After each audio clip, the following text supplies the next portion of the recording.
रूस और यूक्रेन युद्ध के बीच एक और बड़ा युद्ध शुरू हो गया है। इस युद्ध में भारत के करीब 4000 लोग फंस गए हैं।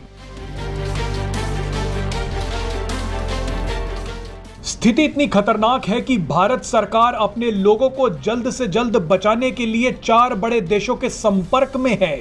यह नया युद्ध अफ्रीकी देश सूडान में शुरू हुआ है। इस युद्ध में अब तक 270 लोगों की मौत हो चुकी है, जिसमें एक भारतीय नागरिक भी शामिल है।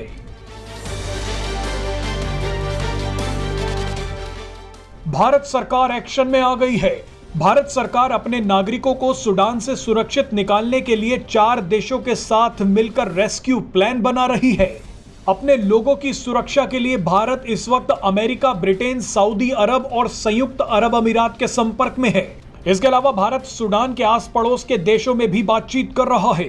पीएम मोदी ने स्थिति की ताजा जानकारी के लिए विदेश मंत्रालय और रक्षा मंत्रालय के बड़े अधिकारियों से भी मुलाकात की है। इस बैठक में विदेश मंत्री एस जयशंकर भी शामिल हुए। इस वीडियो में आपको बताएंगे कि सूडान में यह बड़ा युद्ध क्यों शुरू हुआ है और भारत को कौन सी बड़ी चिंता खाए जा रही है। सूडान में इस समय हालात बेहद खराब हैं। देश पर कब्जा करने के लिए सूडान की सेना और रैपिड सपोर्ट फोर्स नाम की एक पैरामिलिट्री फोर्स के बीच युद्ध चल रहा है। इस युद्ध से हालात इस कदर बिगड़ गए हैं कि पड़ोसी देशों को अपनी सीमाएं तक बंद करनी पड़ गई हैं। जिस युद्ध ने भारत को भी परेशान कर दिया है, उसे अब आपको आसान भाषा में समझा देते हैं। आपको समझने में आसानी हो इसलिए हम आपको युद्ध के किरदारों के बारे में बताएंगे, उनके नामों के बारे में नहीं। दरअसल 2019 में सूडान की जनता ने अपने राष्ट्रपति के खिलाफ बगावत कर दी थी। विवाद इतना बढ़ गया कि सेना को बीच में आना पड़ा, लेकिन जनता मानी नहीं और सेना ने राष्ट्रपति को उनके पद से हटा दिया।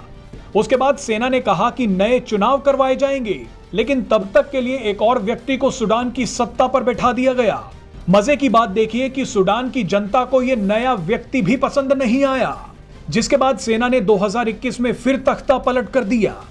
अब सेना ने सत्ता अपने हाथों में ले ली। 2 बार सूडान में तख्ता पलट करने वालों में सेना के कमांडर और उनके खास साथी शामिल थे। अब ताजा जंग सेना के कमांडर और उनके खास साथी के बीच ही चल रही है, यानी दोस्त दोस्त न रहा। एक सेना में ही रहा और दूसरे ने अपना पैरामिलिट्री ग्रुप बना लिया। अब ये दोनों मिलकर सूडान में आग लगा रहे हैं। लगातार गोलाबारी, तोप से हमले और हवाई हमलों ने सूडान की राजधानी खार्तूम और उसके आसपास के इलाकों को हिलाकर रख दिया है। भारत ने सूडान में फंसे अपने नागरिकों से कहा है कि वो जहां पर है वहीं रहें। आपको बता दें कि सूडान से भारतीय लोगों के रेस्क्यू में भारत सरकार की सबसे ज्यादा मदद सऊदी अरब कर सकता है, क्योंकि सऊदी अरब सूडान से ज्यादा दूर नहीं है।